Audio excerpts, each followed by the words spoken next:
아우이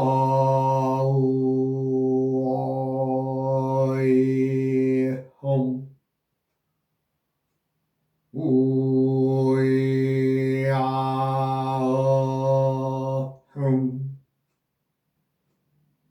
우야흠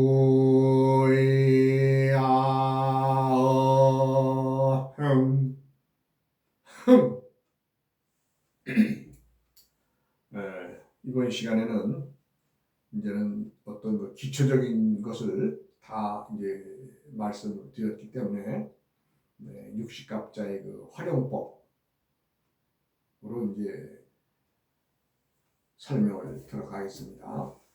그러면 육식갑자의 활용을 함에 있어서 어떻게 이제 작성을 하느냐, 이제 말하자면 어떤 그 기둥을 세워서 어떤 기둥을 어떻게 해석을 해 나가느냐, 이런 것들을 이제 설명하는 이제 시간을 된 거죠. 그래서 이번 시간에는 계절, 계절과 기둥 세우기라는 제목으로 말씀드리고자 합니다. 계절이라고 하는 것은 우리가 이제 그 삼주육자법, 육자법이라고 그랬잖아요, 제가. 그럼 삼주란 말은 세 개의 기둥으로, 세 개의 기둥은 각각의 간지가 있으니까 천간지지가 있어요. 갑자, 뭐 을주, 병인 이렇게 하면 그 6글자잖아요. 그 이게 삼주육자법이거든요. 그러니까 줄여서 이제 암수육자법이라고 했는데, 그러니까 육자법은 기둥이 3개입니다. 그러니까 이 기둥 3개는 봄, 여름, 가을, 이 3개예요. 뭐 다른 그동안에 뭐 누구에게 들었던 뭐 기둥이 4개 아닙니다. 저는 기둥 3개입니다. 그래서 봄, 여름, 가을. 그 이유는 말씀드렸죠. 왜냐하면 우리가 봄과 여름과 가을은 이 천지 자연에서 농작물을 생산해낼 수가 있는 계절이기 때문에 그것만 우리가 들여다보자. 농사 못 짓는 겨울은 겨울대로, 그거는 농사를 3계절에 잘 지은 사람은 뭐 겨울에도 편하게 잘 먹고 잘 살겠지요. 그렇잖아요. 그렇기 때문에 내가 말하자면 육자, 삼주육자법을 말하면 중요한 것은 내가 봄농사, 여름농사 망쳤어요. 그 나이도 이제 가을에 들어서 뭐 50대, 60대가 된 사람들이 그 어떻게 겨울을 혹독한 겨울을 알 수 있겠어요? 그러나 그 방법을 이 자연의 이치를 알므로 인해서 스스로 터득이 될 수 있는 것이기 때문에 제 강의를 들으시면은 겨울에 어떻게 지낼 것인가 좀 답답하다. 야, 나도 벌어놓은 것도 없고 이거 좀 경제력이 힘든데 하는 사람들일수록 제 강의를 들으셔서 늦가을에 또 이렇게 재배할 수 있는 것을 찾아서 하시면은 또 겨울을 또 따뜻하게 날 수도 있지 않겠느냐. 그렇게 말씀을 드릴 수 있습니다. 그래서 이제 그 계절의 기둥을 아까 3개라 그랬는데 이 3개는 삼재입니다. 삼재. 삼재라고 하는 것은 어떤 뭐 재앙의 뜻이 있는 것이 아니라 삼재, 3가지의 요소가, 즉 이 우주 만물을 이루고 있는 요소가 뭐예요? 하늘과 땅과 사람이죠. 네.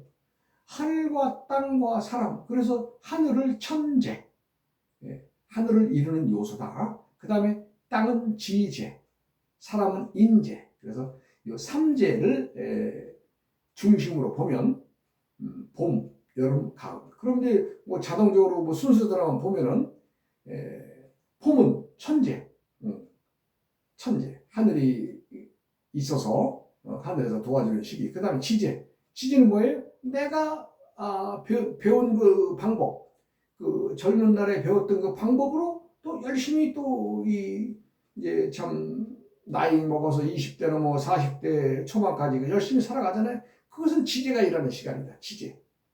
그 다음에 나머지 인재.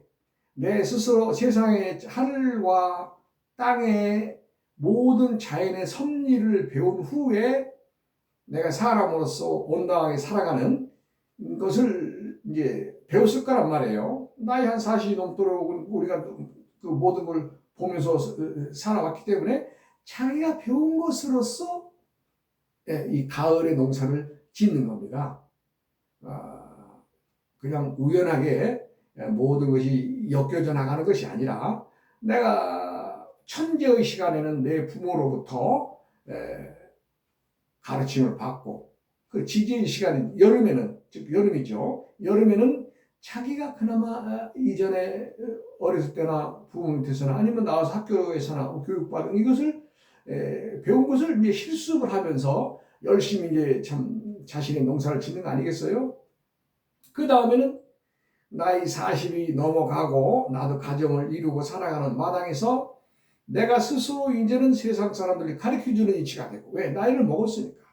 그렇게 해서 인재의 시간은 가을이 되고 내가 항상 그 계절의 나이는 우리가 이제 21살까지 왜냐하면 이제 만 20살이니까 21살까지 그 22살부터 43살까지는 여름이다. 22년간은 그 다음에 44살부터 66 아니면 7까지는 인생의 가을이다. 그럼 66세, 67세 이상은 어떻게? 그럼 겨울이죠. 겨울이에요. 이제 어떤 그 자기가 농사를 지을 수 있는 것이 없죠. 왜? 내가 짓고 싶어도 하늘에서 자연에서는 노지에서는 농사를 지을 수가 없다.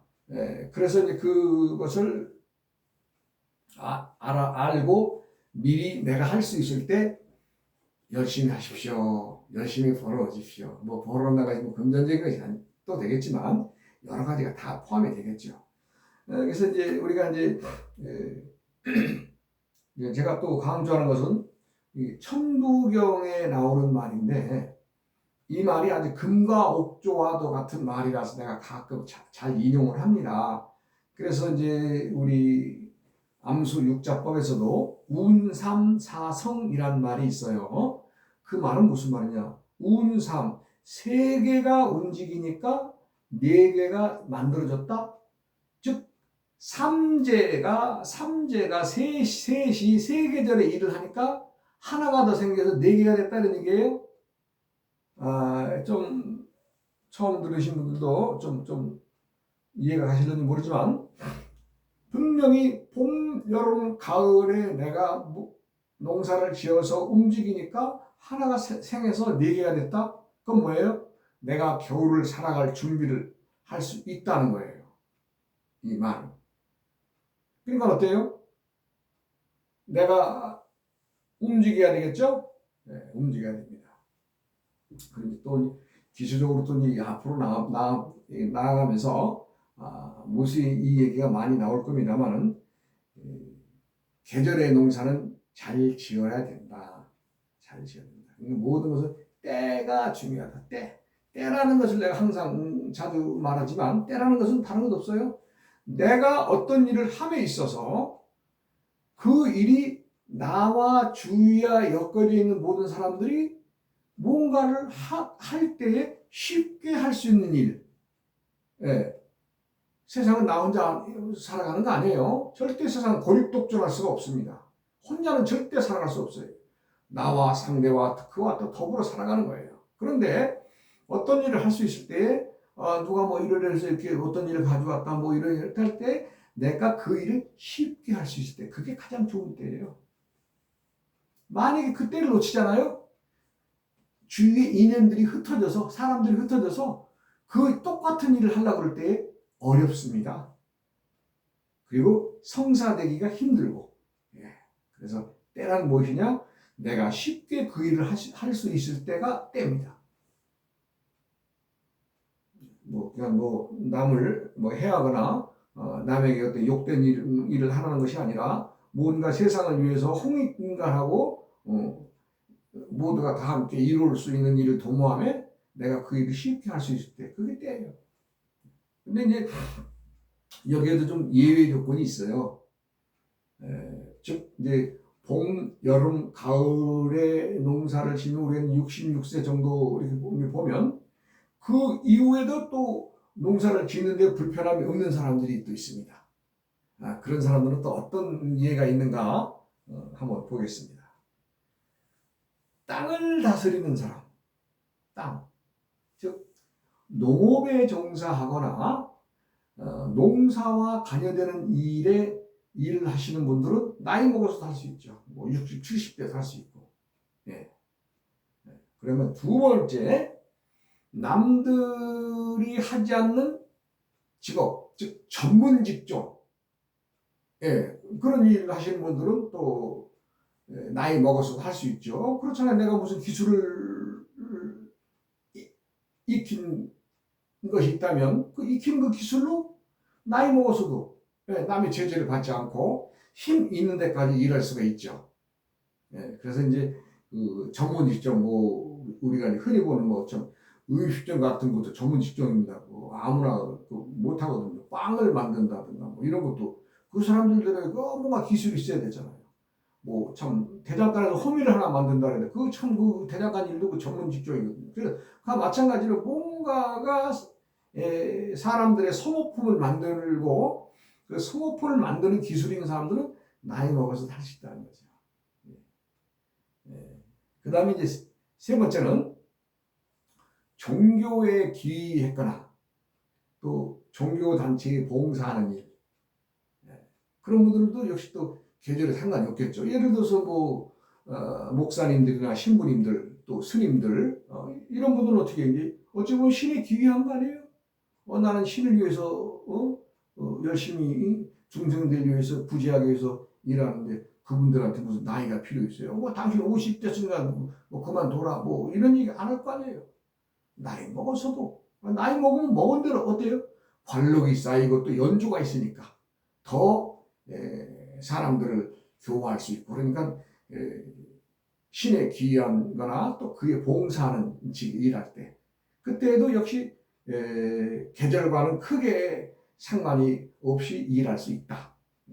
그리고 이제 네 번째는 널리 덕을 베풀었을 때 참 이거 이제 남들에게 덕을 베풀었을 때 내가 언젠가 중에 그 록펠러라고 하는 사람이 50대 중반에 그 참 세계의 거부 참 40대가 되면서 세계의 거부가 되지요. 그 사람이 50대가 돼가지고 참 세계적인 거부가 됐는데 이 사람이 병이 들어가지고 빼짝빼짝 말라가잖아요. 나 그 얘기 잠깐만 하겠습니다. 그래가지고 그분이 원인도 모르게 빼짝 몸이 말라가고 소화도 안 되고 화장실도 가서 제대로 일 못 보고 뭐 이러니까 뭐 몸에는 이상한 트러블이 생기고 이러니까 이분이 어떻게 했어요? 처음에는 참 고민하다가 어느 날 내가 자선단체를 만들어서 봉사해야겠구나. 그래서 그분이 미국뿐이 아니라 뭐 유럽, 뭐 아시아, 아프리카, 뭐 대륙에 상관없이 록펠러가 그 자선단체를 만들어 지금도 록펠러 재단이 세계 곳곳에 있습니다. 근데 그분이요 50대 중반에 병이 얻어서 뭐 많이 살아봐야 2, 3년 살겠다고 사람들이 그냥 혀를 내둘렀는데 내가 그랬잖아요. 96까지 살았다고요. 96세. 이건 기적입니다. 그걸 어떻게 많은 사람에게 덕을 베풀었기 때문에 참 그 생명을 연장할 수 있었고 또 많은 사람의 덕을 베풀기 때문에 하늘에서 보살핌을 참 주신 게 아니겠느냐 그런 생각을 해보지만 어쨌든 남에게 어려운 이웃들에게라든가 곤란한 사람들 뭔가가 필요한 사람들에게 그 덕을 베풀었을 때 그것도 뭐 한두 명이 아니라 널리 베풀었을 때는 나이와 상관없이 겨울에도 참 따뜻하게 지낼 수 있다라고 이제 말씀을 드릴 수가 있죠. 그래서 이제 세상이 통하는 것은 물이죠. 물길입니다. 물길. 물도 세상이 곳곳에 안 가는 곳이 없이 통일이 있죠. 또 사람의 길도 세상에 안 가는 곳이 없이 다 쳐져 있죠. 뭐 참 요즘처럼 이렇게 낙엽이 참 떨어지고 좀 바람이 불면 이리 몰리고 저리 몰리고 낙엽들이 이제 그런 계절이 안 됐습니까? 그러면 야 이제 겨울이 턱 밑에 왔구나. 이제 겨울이 이제 인간의 동작물이 이제 참 하면 이제 힘쓸 때가 왔구나라고 사람들이 이제 그렇게 하겠죠. 근데 이제 낙엽을 이렇게 들여다보면요. 수분이 있을 때는 붙어 있는데 물기가 나무를 안 올라가니까 자연적으로 낙엽이 되는 것은 그 나뭇잎이 말라버리니까 떨어지는 거 아니에요? 그러니까 그만큼 세상에는 모든 물이, 물길, 물이 가는 길, 또 사람이 가는 길, 물이 그만큼 참 중요하다. 인생살이에서 우리가 물길을 제대로 알기는 하겠습니까만은, 그래도 이제 참 우리가 옛날부터 치산지수라 그러죠. 치산지수를 잘해야 그 나라가 번성한다는 얘기가 있듯이, 참 겨울이 되니까 이제 물길이 말라가는 거죠. 우리가 이제 중세 유럽의 그 역사를 보면 거의 십자군 전쟁 이후로 거의 중세 유럽은 암흑기라는 그 시기를 보냅니다. 자기들이 암흑기라고 하니까 암흑기구나라고 하지만 그랬으니까 나도 암흑기라는 말을 쓰는 거 아니에요? 그러니까 결론적으로 뭐예요? 뭔가 사람들이 살아서 그 땅에서 움직이고 있었는데 서로 소통이 안 돼, 교류가 안 돼. 즉 물길도 이용을 못하고 또 도로의 길도 서로 이용을 못하고 그냥 끼리끼리만 이렇게 뭉쳐 살아서 서로 내왕이 없었다는 거죠. 그러니까 암흑기라는 말을 쓰는데, 그러면서 이제 중세 유럽에서는 14세기를 지나고 15세기 들어서면서 이제 유럽에서는 뭡니까? 아메리카 대륙을 발견하게 되고, 결론적으로 아메리카 대륙을 발견한다는 것도 역시 배를 조종하시는 분들이 그 항해술의 발달이나 이런 걸로 해서 물의 흐름을 알아서 이제 찾아낸 거 아니에요? 그러니까 참 그만큼 이제 세상이 바뀌고 변화되는 과정에는 꼭 어떤 무엇이 있냐? 물길이 있습니다. 그래서 내가 물길이라는 말을 이 시간에는 자주 쓰는데, 그렇게 해서 아메리카 대륙을 발견하니까 어때요? 유럽이 난리 난 거 아니에요? 이제 저기만 가면 황금이 그냥 산처럼 쌓여있으면 가서 그냥 가지고 오면 된대. 이런 식으로 그냥 아주 그냥 우리 남쪽 지방의 김 만드는 동네에서는 그런 얘기가 있잖아요. 겨울에 개들도 10,000원짜리 입에 물고 다닌다고. 그만큼 김 농사가 잘 되면 그렇게 좀 재화가 쌓이고 풍요롭다 이런 얘기죠. 그와 마찬가지로 물길 하나 딱 찾아서 아메리카 대륙 발견하니까 유럽이 그냥 난리 난 거 아니에요, 그냥. 예. 그래가지고 세계 곳곳으로 이제 길을 내는 거죠. 그렇게 해서 이제 중세가 유럽이 문화와 예술의 꽃을 피운다. 그래서 그 시대를 르네상스 시대니 뭐니 그러는데, 하여간 그것은 뭐예요? 물길이 터지고 새로운 물길을 만들고 새로운 알아냈다는 거 말고 뭐 있어요. 그리고 이제 우리가 또 역사적으로 보면 21세기, 20세기 초에 벌어진 1차 세계대전이 일어나죠. 1차 세계대전이 일어나고 이제 전쟁은 끝났지만 세계적으로 대공황이 오죠. 대공황. 공황이라는 것은 뭐예요? 일자리가 없었다는 거예요. 일자리가. 그런저로 뭐예요? 전쟁을 할 때는 군수물자라든가 군수품을 만들기 위해서 얼마나 많은 사람들이 동원됐겠어요? 근데 전쟁이 딱 끝나니까 어떻게 돼요? 손들이 다 놀아야 되니까 수입이 없는데. 그러니까 참 세계적으로 대공황이 났죠. 그래서 이제 미국 같은 경우는 그거를 이제 서부의 댐 건설에 노동력을 갖다 끌어서 댐을 만든지. 그 댐이 후보 댐이라고 하는데, 후보 댐이 밑에 이것이 200m랍니다. 길이가 200m. 기초로 놨던다. 200m. 그리고 높이가 221m. 얼마나 장대한 아주 콘크리트 장대기예요. 그걸 만들기 위해서 이제 참 물길을 막은 거죠. 물길을 막는다는 것은 뭐예요? 새로운 물길을 만든다는 겁니다. 미국이 그래서 대공황에서 빠져나오는데 큰 이익을 담당한 것이 댐 공사입니다. 그렇게 하고 어떻게 했어요? 미국이 이제 그걸로 인해서 산업이 또 이제 산업이 발달해가지고 미국이 지금 어찌 보면 물을 잘 다스린 결과지요. 그래서 미국이 지금 강대국이 안 됐어요. 예. 어느 나라, 어느 시대고 지산 지수는 잘하는 나라가 세상을 지배한다고 했습니다. 오늘은 국가의 그 흥망성쇠가 어디에 있느냐? 그것은 산을 잘 다스리고 물을 잘 다스리는 나라가 국가의 그 흥하고 망하는데 연관이 있다. 그런 말씀을 드리면서 또 다음 시간으로 이어가겠습니다. 감사합니다.